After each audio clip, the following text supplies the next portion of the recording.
2026년 1월 2일 금요일 아침을 여는 생명의 큐티 시간입니다. 오늘 말씀은 요한일서 2장 1절에서 11절 말씀으로 중보자 예수님을 닮아가는 삶이라는 제목으로 함께 말씀을 나누도록 하겠습니다.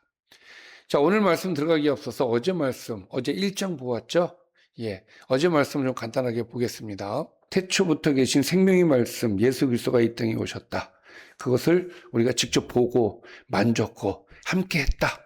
그 영원한 생명이신 말씀이 이 땅에 오셨다. 그 얘기를 했죠. 이 말씀을 전하는 목적은 성도들이 사도들과 더불어 그리고 아버지 하나님과 그의 아들 예수 그리스도와 사귐을 누리게 하기 위해서 이 말씀을 전한다라고 이야기했죠.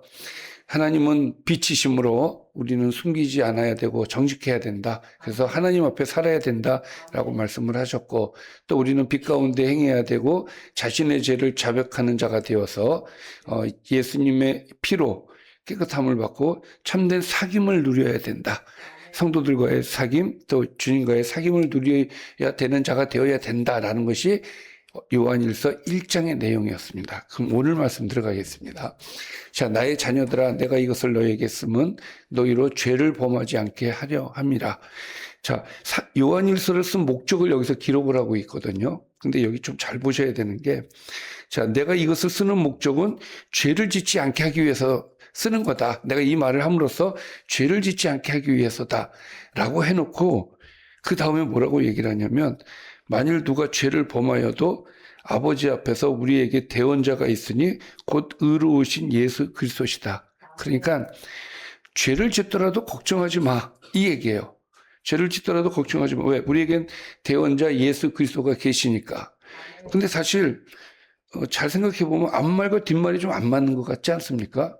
앞에서는 죄를 짓지 않게 하기 위해서 이 말을 한다고 그래놓고 뒤에서는 예수님께서 우리의 죄를 사해 주셨기 때문에 걱정하지 마, 이런 말투로처럼 보이잖아요.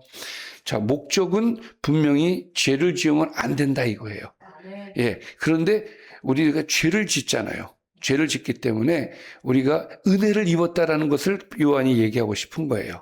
그래서 이렇게 얘기할 수 있는 것은 2절에 보면은 그는 우리 죄를 위하여 화목제물이시기 때문에 우리만 위할 뿐 아니요 온 세상의 죄를 위하심이라. 그러니까 예수님께서 우리의 죄를 위해서 죽으셨기 때문에 우리가 설령 죄를 짓는다 할지라도 주님께서 우리의 대언자가 되셔서 우리를 위해서 변호를 해주신다는 거죠. 그러니까 대언자라는 말을 다른 말로 바꾸면 변호예요. 변호자. 그러니까 우리를 위해서 변호해 주신다는 거예요. 법정에서 우리의 죄를. 근데 이것을 얘기해 주실 수 있는 이유가 2절 때문에 그게 가능하다라는 이야기죠. 그가 어떻게 하셨어요? 우리의 화목제물이 되어 주셔서 그렇게 되었다라는 얘기예요. 자, 그러면 이렇게 주님께서 우리를 위해서 죽어주셨기 때문에 은혜를 입은 자 아니겠습니까? 그러면 은혜를 입은 자로서 우리는 죄를 지으면 안 된다. 그 얘기고, 그러면 죄를 짓지 않기 위해서는 우리는 어떻게 해야 되느냐? 그것이 이제 3절부터 얘기하는 거예요.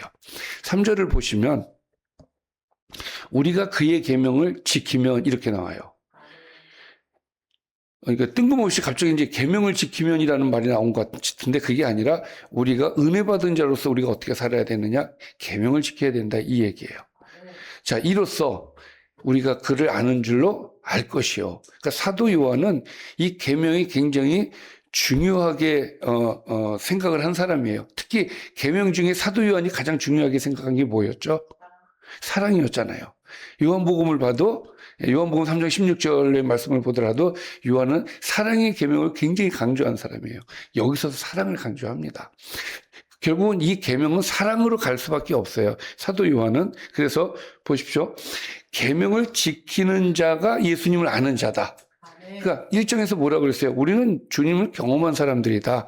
그 얘기는 뭐냐면은 우리는 주님을 아는 사람들이다. 그러면 주님을 아는 사람들은 어떤 사람들이냐? 계명을 지키는 자여야 된다. 이 얘기라는 거예요.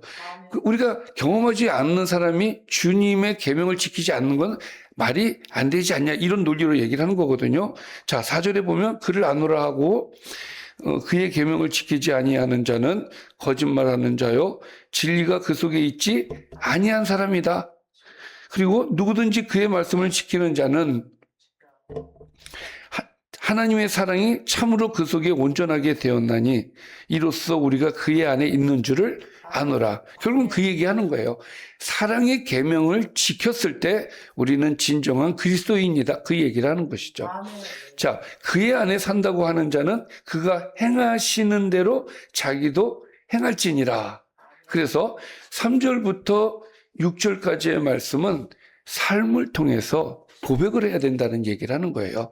그리스도인답게 우리는 어떻게 고백을 해야 되느냐? 계명을 지켜야 되는데 그 계명 중에서도 사랑의 계명을 실제적으로 우리가 지키면서 살아야 된다라는 것이죠. 우리 많은 그리스도인들이 교회 와서 예배드리고 교회 와서 하는 거는 참 잘해요.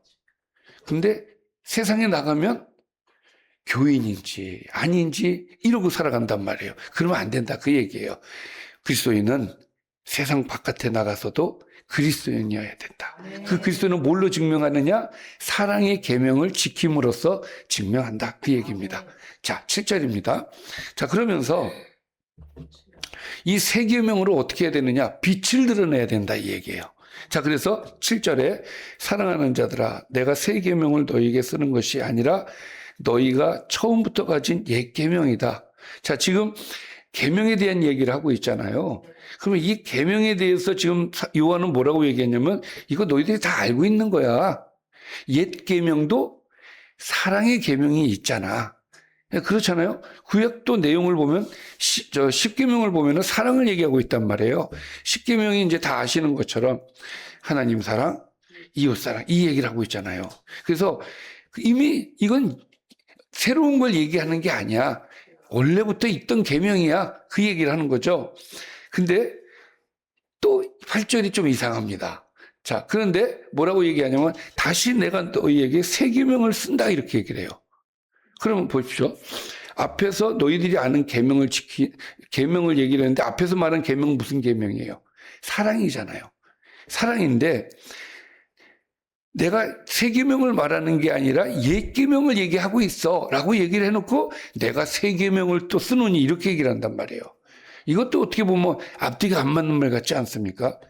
자, 그러면 왜 이렇게 썼을까를 우리가 좀 봐야 되겠죠. 자, 새 계명을 쓰노니 그에게와 너희에게도 참된 것이다. 자, 새 계명에 대해서 설명을 뭐라고 얘기하냐면 예수님과 너희와 너희에게 다 참된 것이다라고 얘기를 해요. 그러니까 이 참된 새 계명은 무엇일까? 이제 궁금해지게 된단 말이에요. 그러면서 이는 어둠이 지나가고 참빛이 벌써 비춰졌다라고 이야기를 해요. 자, 이거는 새 계명을 얘기를 하는 이유에 대해서 지금 얘기를 하는 거예요. 이 새 계명에 대해서 이유를 대는 것은 무엇이냐면 어둠이 지나가고 참빛이 벌써 비춰졌다라는 얘기는 참빛이 누구예요? 예수님이죠. 예수님이 오셨기 때문에 이제는 새 계명을 내가 말한다라고 얘기를 하는 거예요. 그러니까 새 계명과 옛 계명의 기준이 어떻게 되어지냐면 예수님이 되는 거예요. 그런데 이 새 계명이 옛 계명과 어떤 차이가 있는지 궁금하지 않습니까? 9절에 보니까 빛 가운데 있다 하면서 자, 우리는 그리스도 안에서 빛 가운데 있는 사람들이에요. 그런데 그 형제를 미워하는 자는 지금까지 어두움에 있는 자다. 그러면 미움이라고 하는 것은 사랑에 대한 상대 개념. 그렇죠? 자, 그래서 그의 형제를 사랑하는 자는 빛 가운데 거하여 자기 속에 거리낌이 없지만 그의 형제를 미워하는 자는 어둠에 있고 또 어둠에 행하며 갈 곳을 알지 못한다. 자, 그러니까 결국은 뭐예요? 형제를 사랑하라는 거야. 사랑하라. 할렐루야. 어둠은 그의 눈을 멀게 한다. 그러니까 지금 여기에서 하고 싶은 얘기는 뭐냐면은 빛 가운데 있는 우리는 예수 그리스도로 말미암아 빛 가운데 있는 우리는 그 어둠에 있는 자가 되어서는 안 되고 빛 가운데 있어야 되는데 그 빛 가운데 있는 것은 무엇을 얘기하는 것이냐? 형제를 사랑하는 것이다. 그 얘기를 해요. 형제를 사랑하는 것이다. 그러면 옛 계명하고 새 계명하고 어떤 차이가 있죠?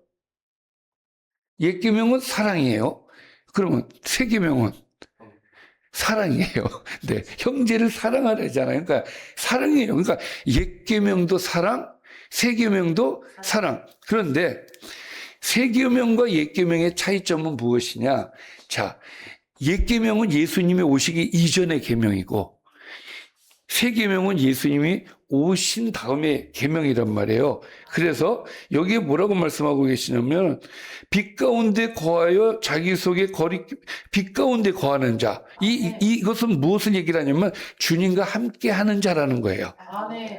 주님과 함께 하는 자. 그러니까 주님을 통해서 눈으로 보았고 주님을 통해서 배웠고 주님으로 인하여서 함께 하면서 터득되어진 그 사랑, 예수님이 우리에게 보여주신 그 사랑을 실천하는 것이 새 계명입니다. 그래서 옛 계명과 새 계명은 따지고 보면 같은 거예요.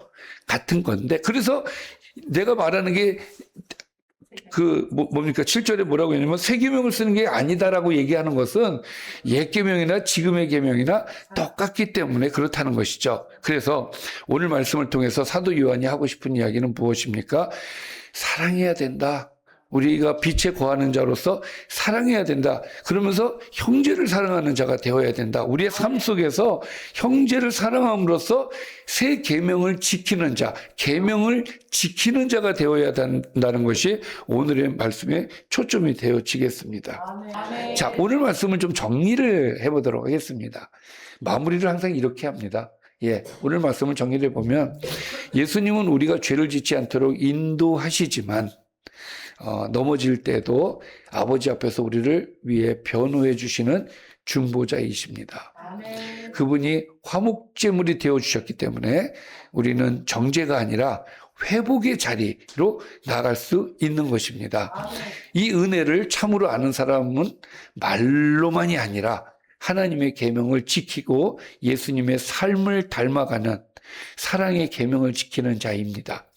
그 삶의 핵심은 뭡니까? 형제를 사랑하는 것이며 사랑 안에 거하는 것이 곧 빛 가운데 사는 삶이라고 오늘 우리에게 말씀을 주셨습니다. 기도하겠습니다. 살아계신 아버지 하나님, 오늘 우리에게 주신 말씀을 잘 기억하고 오늘 하루 사랑하게 해 주옵소서. 우리 옆에 있는 사람들을 사랑하는 하루가 될 수 있도록 은혜를 더하여 주옵소서. 예수님의 이름으로 기도드리옵나이다. 아멘.